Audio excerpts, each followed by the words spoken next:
Псалтырь, Псалом 8, Псалом Давида. Господи, Господь наш, как чудно имя Твое по всей земле, ибо величие Твое превознеслось выше небес. Из уст младенцев и грудных детей Ты устроил хвалу, ради врагов Твоих, дабы погубить врага и мстителя.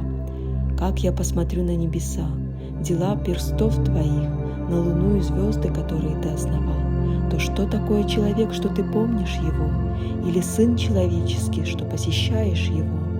Малым, чем Ты умолил его перед ангелами, славою и честью Ты увенчал его и поставил его над делами рук Твоих, все покорил под ноги его, овец и волов всех, а также и скот полевой, птиц небесных и рыб морских, проходящих стези морские. Господи, Господь наш, как чудно имя Твое по всей земле.